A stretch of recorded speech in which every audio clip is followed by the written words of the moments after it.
Selamat pagi, siang, sore, malam, buaan. Pada kesempatan kali ini, kami dari kelompok 3 akan menjelaskan mengenai PSAK 19.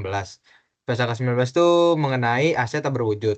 Perkenalkan, nama saya Kevin Indra Wibowo dengan NIM 2023501115. Pertama-tama, kita akan masuk ke tujuan. Tujuan dari dibuatnya PSAK 19 ini itu untuk apa sih? Yang pertama, mengatur perlakuan akuntansi untuk aset tak berwujud. Yang kedua, mensyaratkan entitas untuk mengakui aset tak berwujud. Yang ketiga, mengatur cara mengukur jumlah tercatat dari aset tak berwujud. Yang keempat, ada menentukan pengungkapan yang disyaratkan tentang aset tak berwujud. Setelah itu, kita akan masuk ke ruang lingkup. Ruang lingkup yang pertama itu adalah yang dikecualikan dalam akuntansi untuk aset tak berwujud. Ini tuh termasuk aset tak berwujud yang diatur oleh persyaratan lain. Yang kedua, aset keuangan sebagaimana didefinisikan dalam PSAK 50, yaitu instrumen keuangan dan penyajian, pengakuan dan pengukuran aset eksplorasi dan evaluasi.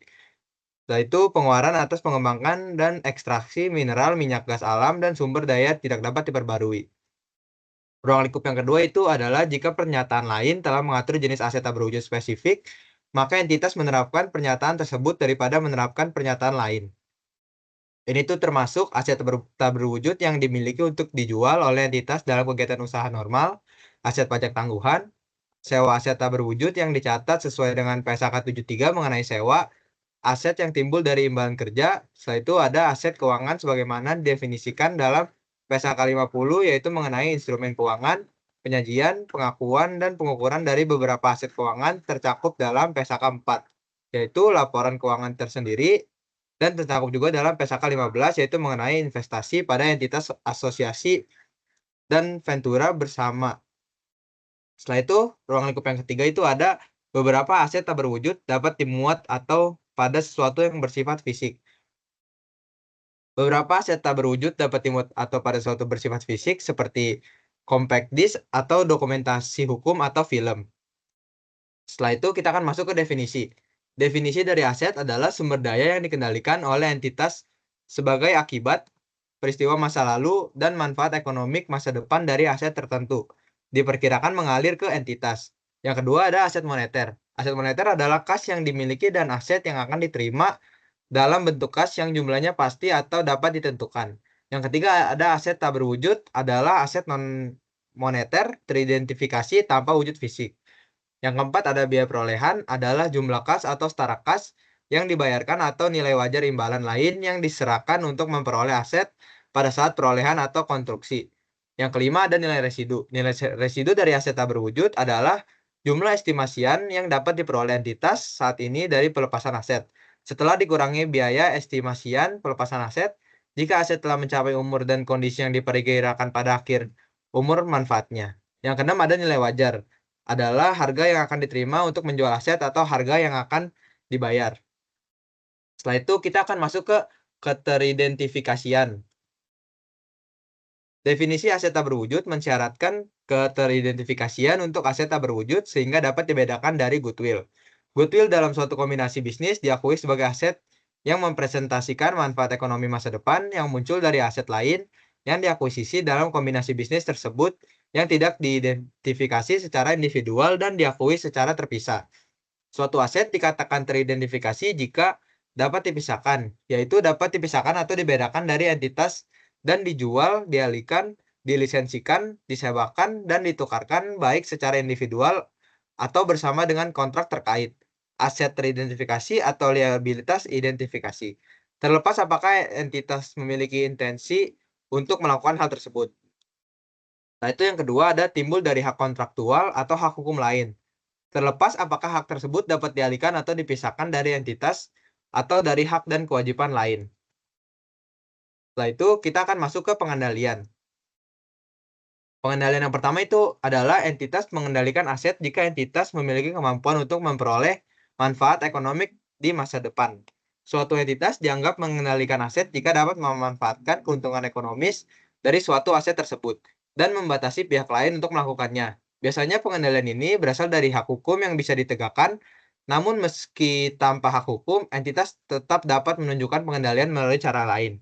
Yang kedua adalah manfaat ekonomik masa depan masa depan dapat timbul dari pengetahuan atas pasar atau pengetahuan teknis. Manfaat ekonomis masa depan bisa berasal dari pengetahuan pasar atau teknis. Entitas mengendalikannya jika pengetahuan itu dilindungi oleh hukum, seperti hak cipta, perjanjian dagang, atau perjanjian kerahasiaan dengan karyawan. Yang ketiga, ada entitas mungkin memiliki tim karyawan yang terampil dan mampu mengidentifikasi peningkatkan keterampilan karyawan yang menghasilkan manfaat ekonomik di masa depan dari pelatihan. Namun, entitas tidak selalu dapat mengendalikan manfaat tersebut, sehingga sulit menggolongkan sebagai aset tak berwujud. Oleh karena itu, entitas hanya dapat diakui aset jika manfaat ekonomi masa depan dan syarat lain untuk aset tak berwujud terpenuhi. Yang keempat, ada entitas mungkin memiliki portofolio pelanggan setia yang akan terus melakukan transaksi dengan entitas atau mungkin entitas berhasil menguasai pangsa pasar tertentu. Namun, tanpa hak hukum untuk melindungi hubungan tersebut, entitas biasanya tidak dapat mengendalikan manfaat ekonomisnya. Jika ada transaksi yang menunjukkan hubungan pelanggan serupa, dapat dipindahkan. Ini membuktikan adanya pengendalian dan bahwa hubungan pelanggan memenuhi syarat sebagai aset tak berwujud. Setelah itu kita akan masuk ke manfaat ekonomik untuk masa depan. Manfaat ekonomik masa depan dari aset tak berwujud dapat mencakup pendapatan dari penjualan barang atau jasa, penghematan biaya, atau manfaat lain yang berasal dari penggunaan aset oleh entitas. Namun, tanpa hak hukum untuk melindungi hubungan tersebut, eee, entitas biasanya tidak dapat mengendalikan manfaat ekonomisnya.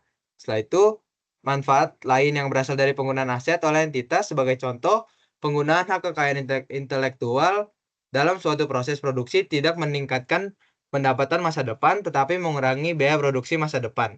Selanjutnya akan dilanjutkan oleh rekan saya, Vanessa. Perkenalkan, nama saya Vanessa Arvelia dengan NIM 2023 50175. Selanjutnya, saya akan membahas pengakuan dan pengukuran. Agar dapat diakui sebagai aset tak berwujud, suatu pos harus memenuhi dua hal. Yang pertama itu definisi dari aset tak berwujud itu sendiri, yaitu aset non-moneter yang dapat diidentifikasikan dan tidak memiliki wujud fisik. Yang kedua, kriteria pengakuan yang meliputi yang pertama itu ada manfaat ekonomik masa depan, kemungkinan besar akan mengalir ke entitas. Yang kedua, biaya perolehan aset dapat diukur dengan andal. Lalu pengakuan ini berlaku baik untuk aset yang diperoleh secara eksternal maupun yang dikembangkan secara internal. Pengeluaran tambahan pada aset tak berwujud biasanya digunakan untuk menjaga manfaat ekonomik masa depan, sehingga sulit untuk mengaitkannya langsung dengan aset tertentu. Oleh karena itu, pengeluaran semacam ini seringkali diakui sebagai beban pada saat terjadinya. Lalu ada perolehan terpisah. Untuk aset yang diperoleh secara terpisah, harga pembelian mencerminkan probabilitas manfaat ekonomik masa depan. Biaya perolehan aset meliputi yang pertama tuh harga beli, yang udah termasuk pajak yang tidak dapat direstitusi, dikurangi diskon atau rabat.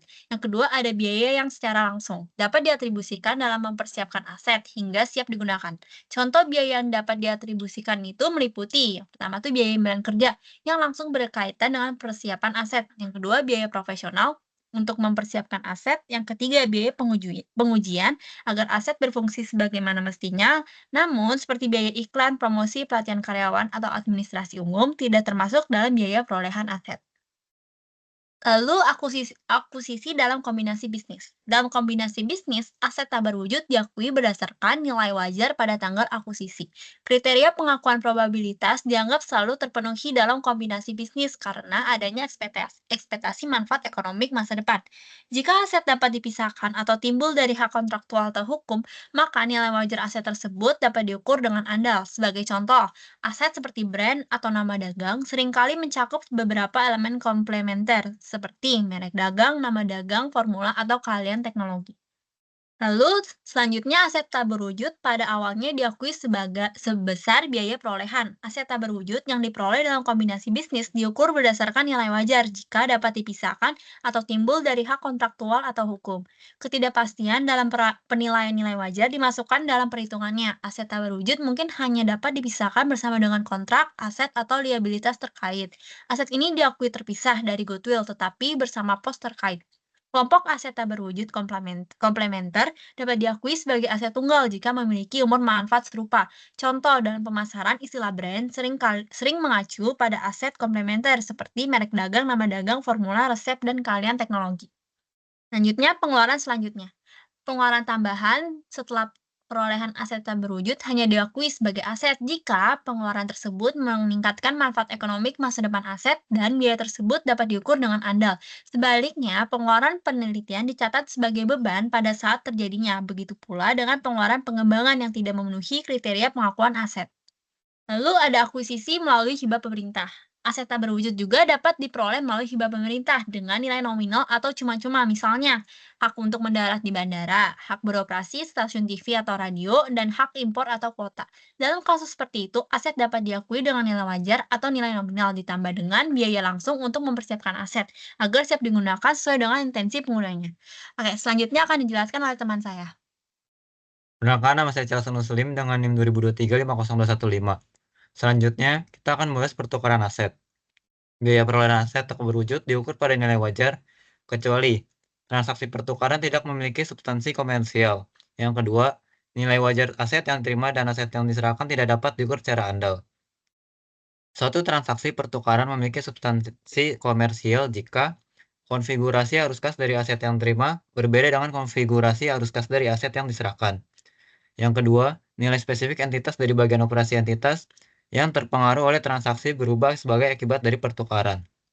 Yang ketiga, selisih di A dan B adalah relatif signifikan terhadap nilai wajar dari aset yang dipertukarkan. Nilai wajar satu aset tak berwujud dapat diukur secara andal jika variabilitas dalam rentang pengukuran nilai wajar yang rasional untuk aset tersebut adalah tidak signifikan. Yang kedua, probabilitas dari beragam estimasi dalam rentang tersebut dapat dinilai secara rasional dan digunakan dalam mengukur nilai wajar. Selanjutnya, kita masuk ke goodwill yang dihasilkan secara internal. Goodwill yang dihasilkan secara internal tidak diakui sebagai aset karena goodwill bukan merupakan suatu sumber daya teridentifikasi yang dikendalikan oleh entitas dan dapat diukur secara andal biaya perolehannya. Selisih antara nilai wajar entitas dan jumlah tercatat aset neto teridentifikasi dapat mencerminkan berbagai faktor yang memengaruhi nilai wajar entitas tersebut. Akan tetapi, selisih tersebut tidak dapat merepresentasikan biaya perolehan aset tak berwujud yang dikendalikan oleh entitas. Selanjutnya kita masuk ke dalam aset tak berwujud yang dihasilkan secara internal.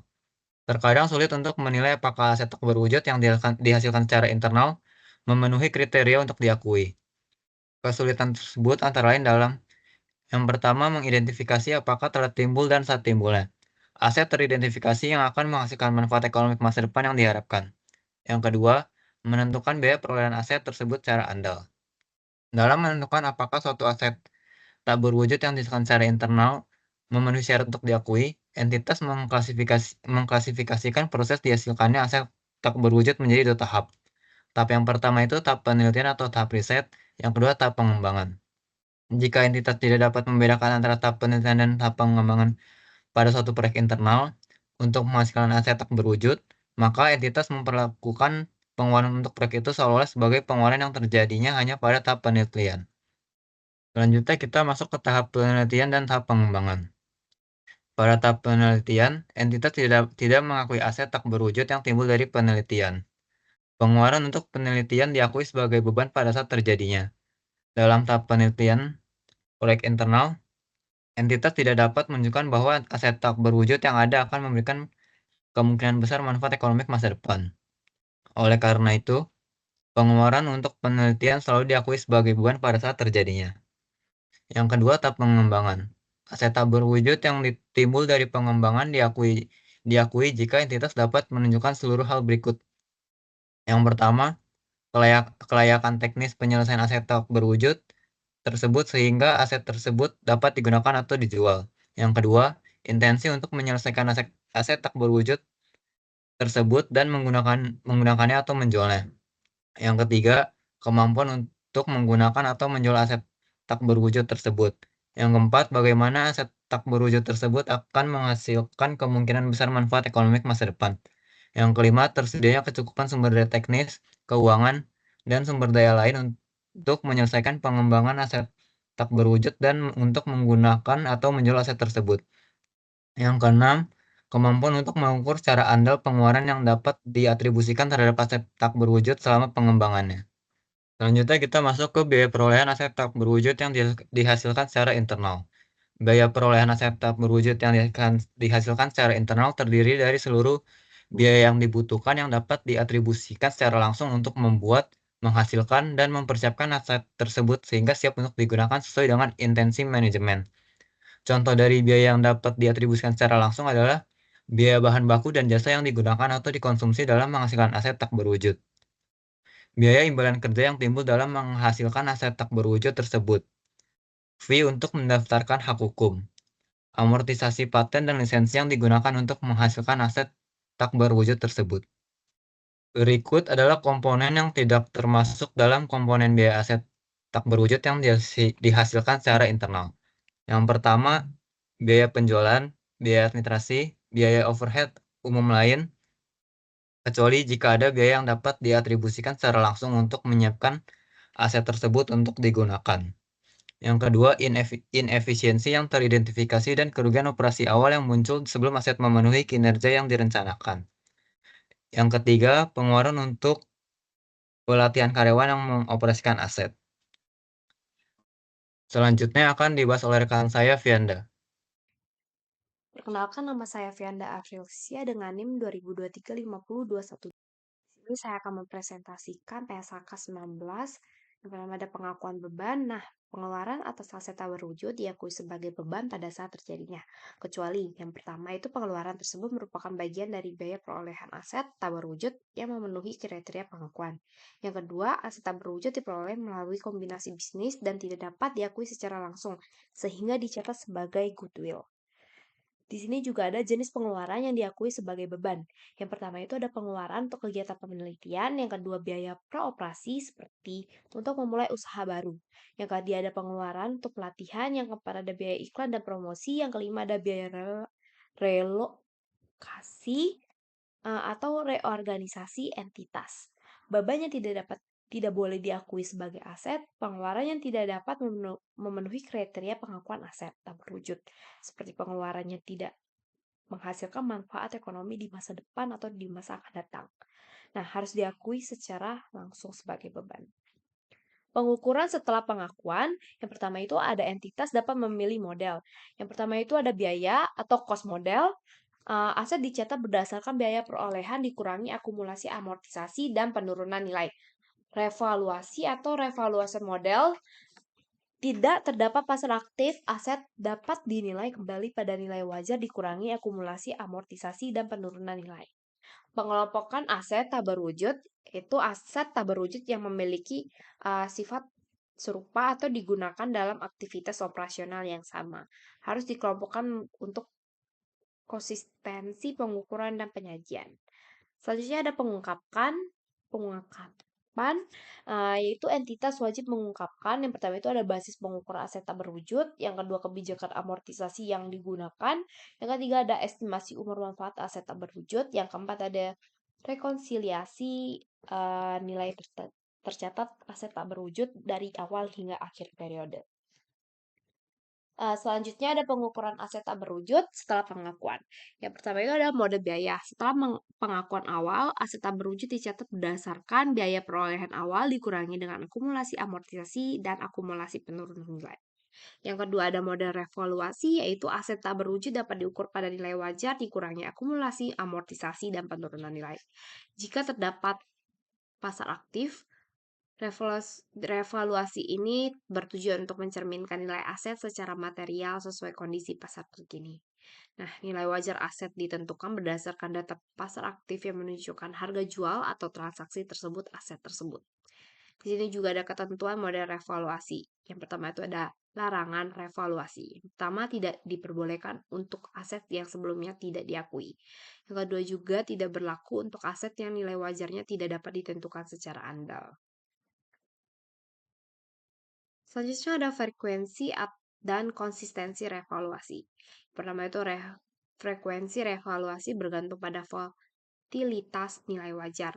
Nah, jika nilai aset berubah secara material, maka revaluasi dilakukan lebih sering. Revaluasi tahunan tidak diperlukan jika perubahan nilai aset dianggap tidak signifikan. Selanjutnya ada penyesuaian setelah revaluasi. Yang pertama itu pada tanggal revaluasi. Jumlah tercatat bruto disesuaikan. Nah, yang artinya nilai tercatat diubah untuk mencerminkan nilai wajar terkini dan tidak dengan penyesuaian akumulasi amortisasi dan rugi penurunan nilai. Nah, selanjutnya akumulasi amortisasi dieliminasi. Nah, yang artinya juga nilai aset dihitung ulang berdasarkan nilai bruto yang telah direvaluasi. Jika nilai wajar tidak dapat ditentukan karena tidak adanya pasar aktif, maka aset tetap dicatat pada harga perolehan yang dikurangi akumulasi amortisasi dan rugi penurunan nilai. Selanjutnya ada penyesuaian nilai revaluasi. Yang pertama itu nilai tidak dapat diukur. Nah, di sini jika nilai wajar aset tak berwujud tidak dapat diukur melalui pasar aktif, maka jumlah tercatat terakhir disesuaikan menggunakan nilai pasar terakhir sebelum pasar aktif tersebut tidak tersedia. Penyesuaian dilakukan dengan mempertimbangkan akumulasi amortisasi dan penurunan nilai sesuai dengan PSAK 48. Yang kedua, kenaikan akibat revaluasi. Jika nilai tercatat meningkat secara revaluasi, nah, kenaikan tersebut diakui dalam pendapatan komprehensif lain dan dimasukkan ke dalam surplus revaluasi. Jika sebelumnya terdapat penurunan nilai yang diakui pada laporan laba rugi, kenaikan revaluasi sebesar penurunan tersebut diakui dalam laba rugi. Yang ketiga itu ada penurunan akibat revaluasi. Nah, jika nilai tercatat aset mengalami penurunan, yang pertama penurunan diakui dalam laba rugi, yang kedua penurunan juga dapat dikurangkan dengan surplus revaluasi dalam pendapatan komprehensif lain, sejauh jumlah surplus masih mencukupi. Yang keempat ada pengalihan surplus revaluasi, yaitu surplus revaluasi dapat dipindahkan ke saldo laba saat aset dilepaskan atau tidak digunakan lagi. Nah, namun, surplus tersebut tidak dapat langsung mempengaruhi laba rugi, tetapi tetap dihitung dengan bagian dari modal hingga realisasi terjadi. Selanjutnya ada umur manfaat aset tak berwujud. Di sini ada penentuan umur manfaat, yaitu kita tuh dapat menentukan apakah umur manfaat aset terbatas atau tidak terbatas dengan mempertimbangkannya dengan waktu, volume, produksi, atau manfaat ekonomi yang dihasilkan dari aset. Nah, aset dianggap memiliki umur tak terbatas jika tidak ada batasan terkait manfaat ekonomi berdasarkan seluruh faktor relevan. Terus ada juga aset dengan umur terbatas. Nah, diamortisasi sesuai dengan umur manfaat yang ditentukan. Penyusutan dilakukan berdasarkan kebijakan akuntansi entitas untuk mencerminkan manfaat ekonominya. Yang ketiga juga ada faktor yang mempengaruhi penentuan umur manfaat. Yang pertama ada efisiensi penggunaan aset oleh manajemen, daur hidup umum aset atau kondisi serupa pada aset lainnya. Yang selanjutnya keusahaan teknologi, ekonomi, atau komersial. Selanjutnya ada stabilitas industri dan perubahan pemerintah produk atau jasa. Kemudian ada tingkat pemeliharaan untuk mempertahankan manfaat ekonomi. Yang terakhir ada batasan hukum, kontrak, atau regulasi. Oke, selanjutnya akan dijelaskan oleh teman saya. Jika saya memperkenalkan terlebih dahulu, perkenalkan, nama saya Mika Christopher Loremar Paung dengan NIM 2023-598. Selanjutnya itu terdapat istilah tidak terbatas bukan berarti tidak terhingga.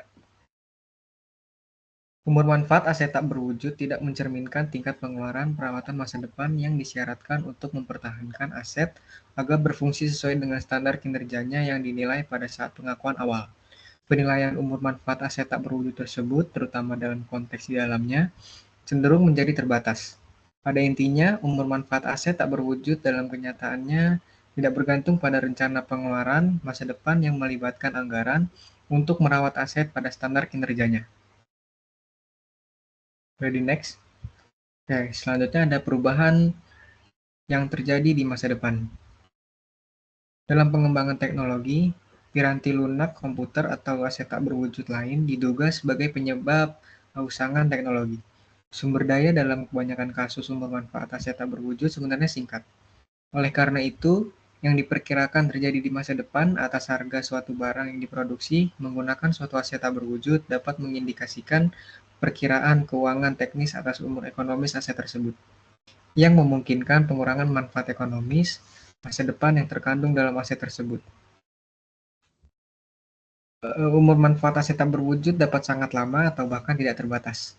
Ketidakpastian dapat diperkenankan dalam mengestimasi umur manfaat aset tak berwujud dengan dasar kehati-hatian, namun tidak dibenarkan untuk memilih umur manfaat yang sangat jelas tidak realistis. Selanjutnya, umur manfaat aset tak berwujud yang timbul dari hak kontraktual atau hak hukum. Umur manfaat hak yang diperoleh melalui hak tersebut didasarkan pada kontrak atau hukum yang berlaku. Namun, dalam konteks ini lebih sering tergantung pada periode kapan aset dapat digunakan secara efektif atau tersedia. Hak yang berakhir pada periode pembaruan hanya jika terdapat hak pembaruan tersebut. Hak yang tidak memiliki batasan yang dapat diberikan umur manfaat.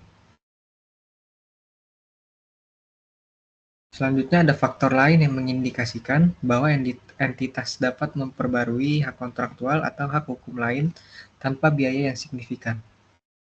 Yang pertama, terdapat bukti kemungkinan berdasarkan pengalaman bahwa hak kontraktual atau hak hukum lain dapat diperbarui. Jika pembaruan dilakukan berdasarkan persetujuan pihak ketiga, maka hal ini termasuk bukti bahwa pihak ketiga akan memberikan persetujuannya.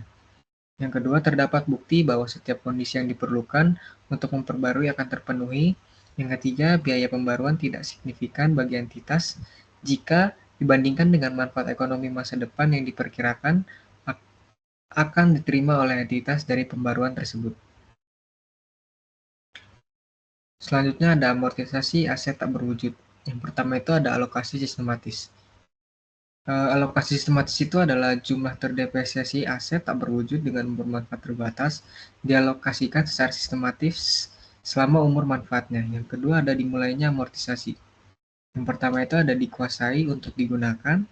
Yang kedua berada pada lokasi dan dalam kondisi siap untuk beroperasi sesuai tujuan manajemen. Yang ketiga penghentian amortisasi. Ada dua cara. Yang pertama itu ada aset diklasifikasikan sebagai dimiliki untuk dijual sesuai PSAK 58. Yang kedua ada aset dihentikan pengakuannya. Selanjutnya itu ada metode yang digunakan. Metode yang digunakan itu ada 3. Yang pertama itu ada metode garis lurus atau straight line. Yang kedua ada metode saldo menurun ganda atau double declining. Dan yang terakhir ada metode unit produksi atau unit of activity. Yang terakhir itu ada pemilihan metode. Pemilihan metode ini ada 2. Yang pertama itu berdasarkan pola konsumsi manfaat ekonomik masa depan. Yang kedua, jika pola tidak dapat dilakukan ditentukan secara andal, menggunakan metode garis lurus. Selanjutnya ada prinsip dasar tak berwujud. Metode amortisasi berbasis pendapatan yang dihasilkan oleh aktivitas yang menggunakan aset tak berwujud tidak tepat. Alasannya karena pendapatan mencerminkan faktor lain yang tidak terkait langsung dengan pemakaian manfaat ekonomi aset. Pengecualian aset yang dinyatakan sebagai ukuran pendapatan dan pendapatan berkorelasi erat dengan pemakaian manfaat ekonomi. Selanjutnya ada pemilihan dan amortisasi. Identifikasi faktor pembatas dominan seperti waktu, contohnya itu kayak kontrak dengan durasi tetap. Yang kedua produksi, jumlah unit yang diproduksi ada berapa. Selanjutnya ada yang terakhir pendapatan, itu kayak total pendapatan yang dihasilkan itu seberapa banyak.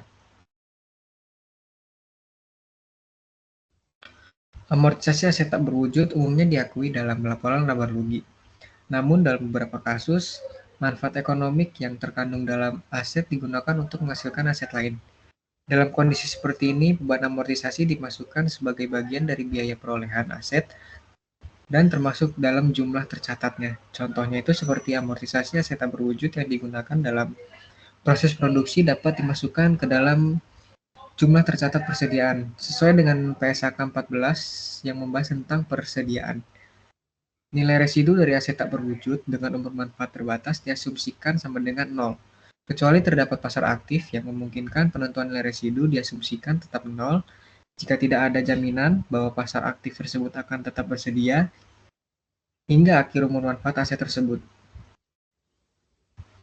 Estimasi dan perubahan nilai residu dari aset tak berwujud dengan umur manfaat terbatas diasumsikan sama dengan 0. Kecuali terdapat komitmen dari pihak ketiga untuk membeli aset tersebut pada akhir umur manfaatnya. Atau terdapat pasar aktif yang memungkinkan penentuan nilai residu dengan harga pasar yang berlaku.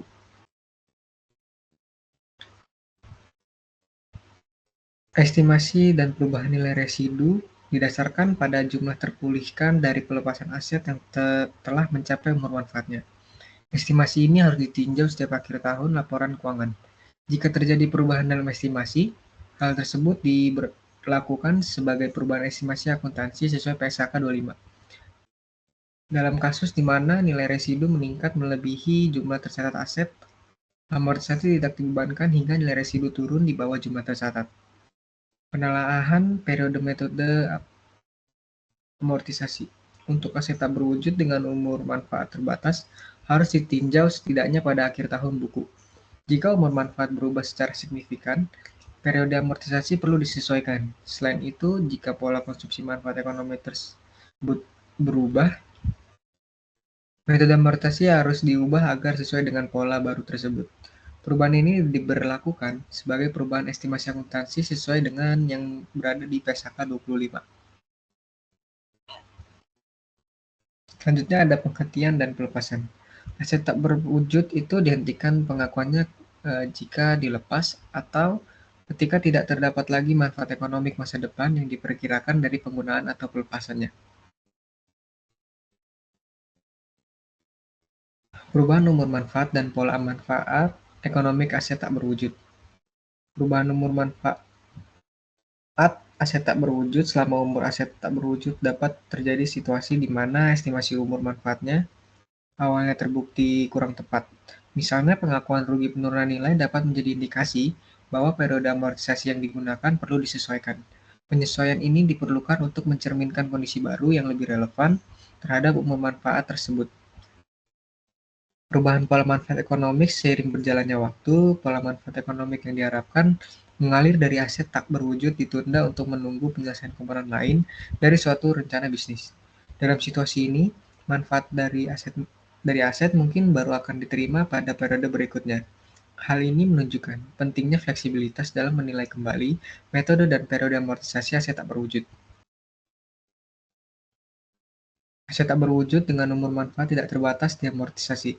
Sesuai dengan PSAK 48 yang berisi penurunan nilai aset, entitas disyaratkan untuk menguji aset tak berwujud dengan umur manfaat tidak terbatas untuk penurunan nilai dengan membandingkan jumlah terpulihkan dengan jumlah tercatatnya. Contohnya itu seperti setiap tahun dan kapanpun terdapat indikasi bahwa aset tak berwujud mengalami penurunan nilai.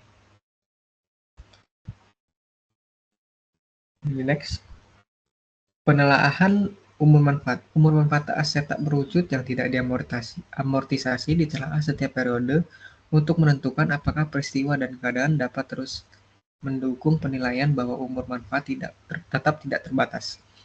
Jika tidak, maka perubahan umur manfaat yang muncul dari tidak terbatas menjadi terbatas diperlakukan sebagai perubahan estimasi akuntansi sesuai dengan PSAK 25 yang berisi kebijakan akuntansi, perubahan estimasi akuntansi, dan kesalahan. Sesuai dengan PSAK 48 yang membahas tentang penurunan nilai aset, penilaian kembali umur manfaat aset tak berwujud dari tidak terbatas menjadi terbatas menjadi salah satu indikasi kemungkinan aset mengalami penurunan. Sebagai hasilnya, entitas menguji penurunan nilai aset dengan membandingkan jumlah terpulihkan sesuai dengan PSAK 48 dengan tercatatnya serta mengakui setiap kelebihan nilai tercatat atas jumlah terpulihkan sebagai rugi penurunan nilai. Selanjutnya ada keterpulihan jumlah tercatat, rugi penurunan nilai. Untuk menentukan apakah aset tak berwujud mengalami penurunan nilai, entitas menerapkan PSAK 8 yang membahas tentang penurunan nilai aset. PSAK 48 menjelaskan kapan dan bagaimana entitas menelaah jumlah tercatat aset, bagaimana menentukan jumlah terpulihkan dari aset, dan kapan entitas mengakui atau membalik rugi penurunan nilai. Next. Oke, selanjutnya akan dijelaskan oleh teman saya. Oke, jadi sebelum itu perkenalkan nama saya Franciscus Melvin Liu dengan NIM 2023-595. Oke, yang pertama itu penghentian dan pelepasan PSAK 19 yaitu aset tak berwujud. Yaitu jadi topik utamanya itu bagaimana aset tak berwujud dihentikan pengakuannya dengan cara pelepasan aset tak berwujud. Jadi aturan terkait amortisasi aset tak berwujud. Oke, selanjutnya yang pertama itu keuntungan dan kerugian dari penghentian aset. Keuntungan dan kerugian penghentian aset yaitu yang pertama itu pengakuan aset tak berwujud terjadi jika aset dilepas atau tidak ada lagi manfaat ekonomi masa depan yang diharapkan. Yang kedua itu selisih antara nilai neto hasil pelepasan, yaitu jika ada, dan jumlah tercatat tersebut. Yang ketiga itu pencatatan, yaitu dengan keuntungan atau kerugian diakui sebagai laba rugi. Yang kedua itu tidak diakui sebagai pendapatan. Dan yang ketiga itu pengecualian, yaitu PSAK 73 untuk transaksi sewa yang melibatkan jual dan sewa balik. Selanjutnya yang kedua itu pelepasan aset tak berwujud. Ada dua cara, yaitu cara pelepasan aset tak berwujud, yaitu penjualan aset kepada pihak lain, pembiayaan ulang aset, dan donasi atau hibah aset ke pihak tertentu. Yang kedua itu penentuan tanggal pelepasan. Tanggal saat pembeli memperoleh pengendalian atas aset dan mengacu pada ketentuan PSAK 72, yaitu pendapatan dari kontrak dengan pelanggan.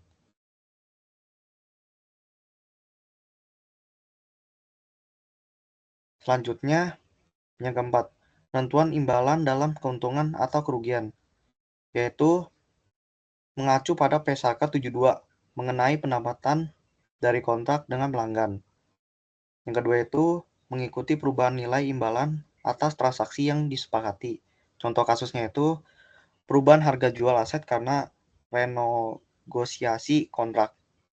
Yang kelima itu amortisasi aset tak berwujud. Yang pertama, amortisasi dihentikan jika aset tidak lagi memberikan manfaat ekonomi. Aset diklasifikasikan sebagai dimiliki untuk dijual, yaitu berdasarkan PSAK 58. Aset tidak lancar yang dimiliki untuk dijual dan operasi yang dihentikan. Contoh kasusnya itu hak paten yang tidak diperpanjang masa aktifnya. Dan yang kedua itu aset merek dagang yang sudah tidak digunakan oleh perusahaan. Selanjutnya itu ada pengungkapan. Yang pertama itu adalah pengungkapan umum untuk setiap kelas aset tak berwujud entitas. Jadi itu wajib mengungkapkan informasi rinci mengenai aset tak berwujud di laporan keuangannya. Hal ini mencakup aset yang diperoleh secara internal maupun eksternal. Informasi tersebut meliputi kategori umur manfaat aset, baik yang terbatas maupun tidak terbatas. Selain itu, entitas perlu menjelaskan metode amortisasi yang diterapkan, serta tarif yang digunakan untuk mengamortisasi aset-aset tak berwujud tersebut. Jadi, terlebih lagi, pengungkapan jumlah tercatat bruto, akumulasi, amortisasi, dan nilai penurunan terkait aset harus dilakukan secara jelas agar pembaca laporan keuangan memahami dampak pada kinerja keuangan perusahaan. Yang kedua itu pengungkapan aset tak berwujud dengan model revaluasi, yaitu jika entitas menggunakan model revaluasi untuk mengukur nilai aset tak berwujud. Pengungkapan tambahan diperlukan. Hal ini melibatkan rincian seperti nilai revaluasi, surplus yang diperoleh, dan dampak perubahan pada aset tersebut terhadap laporan laba rugi. Informasi ini penting untuk transparansi, karena model revaluasi dapat mengubah posisi keuangan entitas secara signifikan. Yang ketiga itu hak terkait yang dikembalikan dalam kombinasi bisnis. Ketika aset tak berwujud seperti hak yang dikembalikan diperoleh melalui kombinasi bisnis, lalu diberikan kembali atau dijual ke pihak ketiga, maka entitas harus mencatat transaksi ini dengan cermat. Pengungkapannya harus meliputi nilai tercatat dari aset tersebut saat dilepas. Hal ini memastikan akurasi laporan laba rugi dalam mencerminkan keuntungan atau kerugian yang terjadi akibat pengembalian hak tersebut. Yang keempat, pemeriksaan keterbatasan aset. Jadi itu entitas wajib mengungkapkan apakah ada batasan signifikan pada penggunaan atau pengalihan aset tak berwujud yang mereka miliki.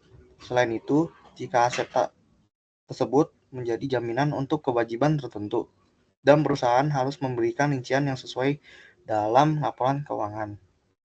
Yang kelima itu faktor penentu umur manfaat. Jadi itu entitas perlu menjelaskan faktor-faktor yang menjadi dasar dalam menetapkan umur manfaat aset tak berwujud. Yaitu dengan cara penentuan ini mencakup berbagai pertimbangan, yaitu seperti penggunaan aset, pola arus kas yang dihasilkan, dan analisis kinerja ekonominya. Pengungkapan ini juga bertujuan untuk memberikan kejelasan terkait kebijakan yang diambil. Yang keenam itu model evaluasi setelah pengakuan aset. Jadi apabila aset tak berwujud dicatat menggunakan model revaluasi, maka perusahaan harus mengungkapkan tanggal efektif revaluasi dan jumlah nilai yang revaluasi yang dihasilkan, termasuk surplus yang timbul. Hal ini juga menunjukkan dampak dari penilaian ulang pada laporan keuangan perusahaan. Yang ketujuh itu beban penelitian dan pengembangan. Jadi itu pengeluaran untuk penelitian dan pengembangan harus diungkapkan sebagai beban selama periode tersebut.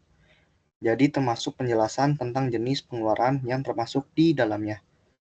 Dan beban tersebut dicatat berdasarkan standar yang berlaku dan memberikan gambaran rinci terhadap aktivitas riset entitas. Yang ke-8 itu komponen penelitian dan pengembangan.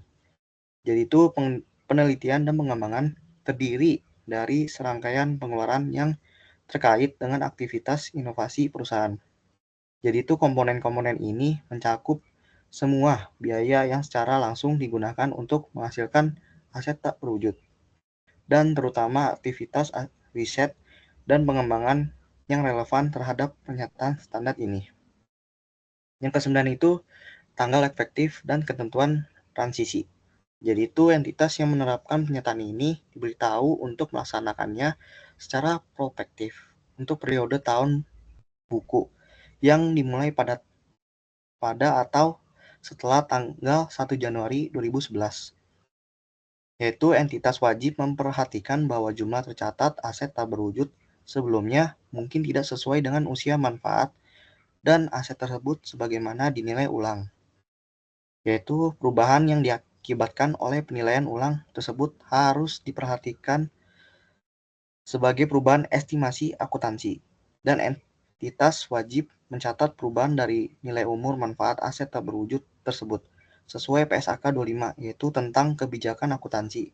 Jadi itu prinsip ini mendasari transparansi pelaporan sehingga memungkinkan pengguna laporan keuangan untuk memahami perubahan dan dampak dari kebijakan baru ini terhadap laporan keuangan entitas keseluruhan.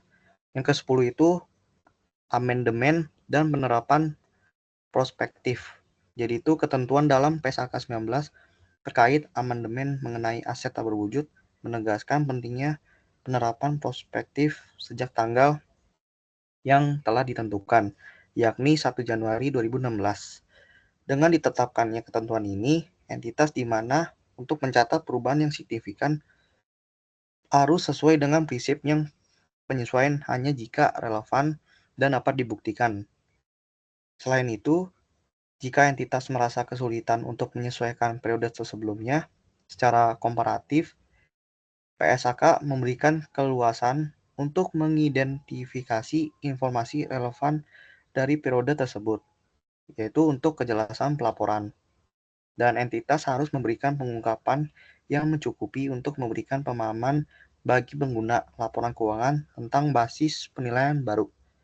Yang ke-11 itu klarifikasi dan pengungkapan baru, yaitu amandemen PSAK 19 lebih lanjut memperjelas konsep mendasar seperti metode amortisasi dan depresiasi terkait aset tak berwujud. Hal ini menambah struktur yang lebih rinci terhadap pengungkapan aset dan evaluasi nilai tercatat. Mendorong transparansi. Entitas harus mengintegrasikan standar ini, terutama jika periode laporan dimulai setelah 1 Januari 2016. Hal penting yang harus dipertimbangkan adalah bagaimana aset yang digunakan memberikan manfaat ekonomis. Oleh karena itu, entitas didorong untuk memberikan rincian pengungkapan dalam laporan keuangan yang menggambarkan kepatuhan penuh terhadap peraturan yang diperbarui. Selanjutnya yang ke-12 itu pengaruh PSAK lain terhadap PSAK 19. Jadi itu dalam beberapa ketentuan lain seperti PSAK 72 yang mengatur kontrak pelanggan terhadap hubungan integrasi dengan PSAK 19 dan di mana paragraf amandemen mendukung upaya harmonisasi antara kebijakan akuntansi terkait sewa. Jadi itu implementasi amandemen ini dirancang untuk menyinkronkan prinsip dasar sehingga entitas tidak memerlukan pendekatan terpisah untuk standar yang saling berkaitan. Dengan demikian, entitas harus memastikan kesetaraan total antara PSAK yang diadopsi dalam pengelolaan aset tak berwujud dan pengakuan pendapatan. Sekian dari kelompok kami. Mohon maaf jika ada kesalahan kata. Sekian, terima kasih.